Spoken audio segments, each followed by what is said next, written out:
The Swedish songwriter who's running the music industry. We might know a tiny bit about that from some of our other videos. Who is it? Let's find out. If you've heard songs like Blinding Lights by The Weeknd, Blank Space by Taylor Swift, or Dark Horse by Katy Perry, then you've heard the work of Max Martin. Max Martin is a producer and songwriter behind... I didn't expect him to look like that, but he looks very Swedish, so yeah, what did I expect? Yeah, that's true. I didn't expect him to look like that either, but he does look very Swedish. 25 Billboard Hot 100 number And he does look like a music producer as well. songs, many of which he has written or produced. But since Max Martin isn't on social media and doesn't do too many interviews, he's fairly mysterious and relatively unknown by your average music listener. Kind of a decent way to live. Who is Max Martin? Why is he so mysterious? And what are his secrets to making these hit songs? Well, today we are going to be looking into the mysterious man behind 25 #1 songs.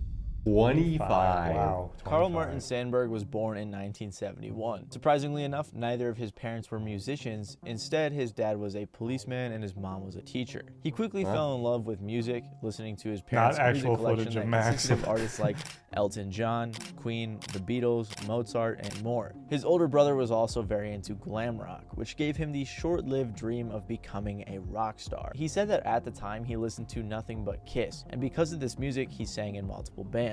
In Sweden, they actually have a state-sponsored music education program with about 30% of the students going to publicly funded music programs. So Max took advantage of this by taking... Is that why Sweden was actually kind of really big in the music scene from the list that we watched of the Swedish songs? Give kids the opportunity to be creative. Yeah, they'll get very creative. Private French horn lessons. He continued to learn other instruments like the drums, the keyboard, and more. Eventually, he joined a band called It's Alive with the stage name Martin White. But despite his love for metal, he also had a passion for pop music. He even said, "I couldn't admit to my friends that I liked it." Eventually, though, after being in his band for a while, he met the DJ Dennis Pop in 1994. Han sa att han behövde någon som kunde spela lite ackord och sådär.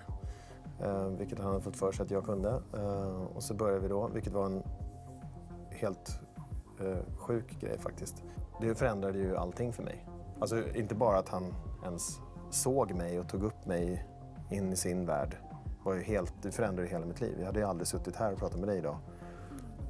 Om inte vore för honom. Dennis was an already successful music producer who had just recently founded Sharon Studios, which was a recording studio that would become a go-to for many popular musicians. Max's band would be signed by Sharon's record label, but Dennis really took a liking to Max. The two began working closely together, with Dennis acting as a mentor to Max. Dennis made sure to capitalize on Max's ability to write and produce songs, giving him a good understanding of the music studio rather than the stage. Dennis also suggested the stage name Max Martin instead of Martin White. Dennis Pop and Max Martin became an inseparable producer and songwriter. I mean, he stuck with that. Even when he went back to the behind the scenes stuff, he still stuck with his stage name, Max Martin.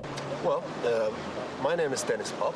This here is Max Martin, and we're one of the producer crews behind Ace of Base. The first group that the duo worked a lot with was the Backstreet Boys. Max wrote multiple songs for them, including the song I Want It That Way. The songs he wrote for them really helped put the band on the map. Max and Dennis were responsible for the whole birth of Backstreet Boys, our sound, I think even kind of helping us find ourselves within our image, within whatever encompassed the Backstreet Boys was Max and Dennis. At the time, the Backstreet Boys were signed to Jive Records, the same record company that in 1997 had just recently signed a girl named Britney Spears. They were looking for a songwriter to help her out, so they immediately thought to recruit Max Martin. Max had already written a song that he was holding on to. He first tried giving it to TLC and the Backstreet Boys, but after they rejected it, he thought that Britney would be perfect. And that song was Baby One More Time. When the song was released in 1998, it became Max Martin's first #1 hit song, and to this day it is one of the best-selling singles of all time. Working with Dennis Pop, Max learned one of the first secrets to making a hit song. He learned that a song had to be recognizable in the first few seconds, meaning it had to be unique or catchy enough to the point that you would know the song right away. No, we had this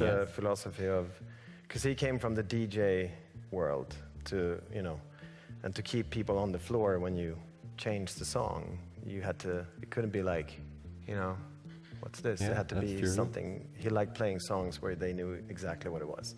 just from the very start. This is evident in Baby One More Time and plenty of his other hit songs. Right before Max released this song with Britney Spears, his mentor and friend Dennis Pop passed away of stomach cancer at the age of 35. Because of this, Max took over the musical aspect of Sharon, as Tom Toloma took over the business aspect. After only a couple years though, Sharon was closed because Max wanted to experiment with other types of music without being shackled to the Sharon name. Max continued working with Britney Spears for a while, writing many of the songs on her next 2 albums. In 2000, he landed his second #1 song with NSYNC's song It's Gonna Be Me. During this time, he opened his own production company called Maratone in 2001 with Tom Toloma. Max was in high demand because of his work with Britney Spears, and because of this, he started working with tons of different artists. He was so successful by 2001 that he had people like Simon Cowell saying, "If you've got Max Martin as your writer, you have a better chance of having a worldwide hit than with anyone else." In 2004, Max began working with Toloma, likely teaching him a thing or two, as they would eventually become frequent collaborators, and they both helped create Kelly Clarkson's album Breakaway. One of the songs they worked on was Since You've Been Gone, which surprisingly didn't go #1. It was while working with her that he experimented with more rock. It's surprising that like he kind of starts a lot of artists' careers. Like even in the beginning, they like the Backstreet Boys and Britney Spears kind of also helped seem to start his career, but he started a lot of those people's careers with their like first albums, their first singles. He's the guy that like came to make a career. That's crazy. Like a pop star. Yeah. Within his pop music. He also aided in the creation of some of the songs on Pink's album I'm Not Dead in 2006. So different too than Britney Spears. Is when Max Martin would really hit his stride. Max began working with Katy Perry and helped her create the song I Kissed a Girl, which would become his third #1 hit song. This song was also fairly controversial at the time, and it helped kick off his huge streak of success. I was watching fairly news, controversial at the time. Crazy clips from the States where, you know, the news reporter was out in the streets like, "Oh, would you let your, you know, kids listen to this thing, you know, kissing girls, a girl kissing a," and I was like, "Oh my God, this is going to be huge. This is amazing." They're asking the parents about these things. It's like, great. That same year, he scored his 4th #1 hit with the song So What by Pink. He continued getting #1s with songs like My Life Would Suck Without You by Kelly Clarkson, 3 by Britney Spears, California Girls and Teenage Dream by Katy Perry, Raise Your Glass by Pink, Hold It Against Me by Britney Spears, E.T. and Last Friday Night by Katy Perry, and many more. It seemed like Max had really found his formula for making a hit song, with his second secret being the significance of the melody over the lyrics. Since he isn't a native English speaker, growing up he always felt more of a connection to the melody rather than the lyrics, since he can't always understand them. I think a lot of us growing up, not knowing the language, we gravitated towards those things that sounded cool, you know. Something to that, the way we listen to a lot of Swedes, I think or actually outside English-speaking countries, you listen to the sound and you make up what it's about. I believe that the sound of a melody is crucial. I think a great melody can be ruined by a bad sounding lyric. Max and many others attribute this approach to his success, as the melody and the way in which the artist sings it is much more important than the actual lyrical value. For example, with the song I Kissed a Girl, Max said he didn't even understand why the song was so controversial. For me, coming from here, that's like, you know, it doesn't matter, I guess. But it turned into this whole thing in churches, and you know, they went bananas. So it was brilliant. Brilliant. Saying US at the time. So it seems like Max being from a foreign country and not being a native English speaker has helped him achieve a different perspective on music than many of us may have. And doing so allows him to create some hits. But even after all of the hit songs from 2008 to 2011, Max was not done. He continued putting out #1s consistently with songs like Part of Me by Katy Perry, One More Night by Maroon 5. Interesting for Taylor Swift, he like came in to when she transitioned into that poppier phase rather than like the country pop phase. That's her Shake It Off, stuff like that. Kind of controversial for the Swifties, that phase. They were a little upset by that, but those ended up being some of her biggest songs. Are you saying he brings the Swedish controversy?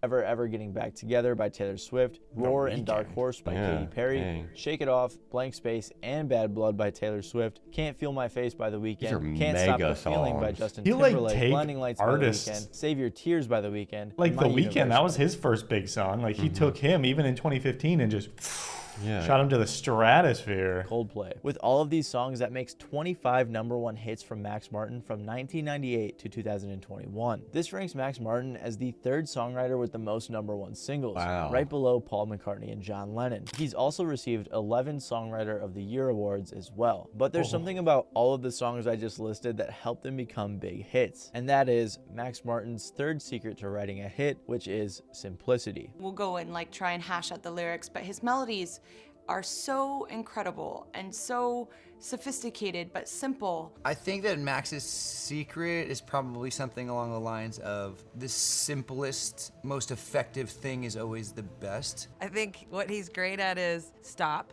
take a deep breath, simplify.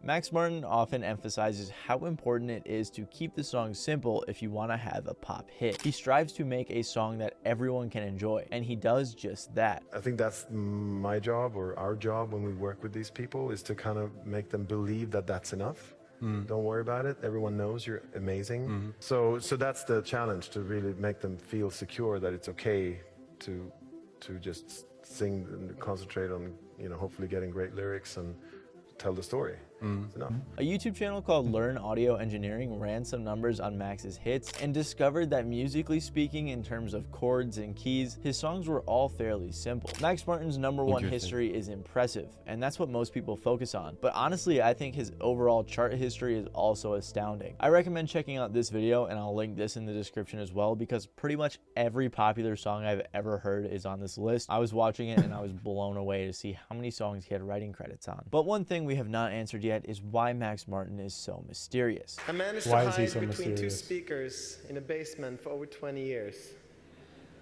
And then you did this.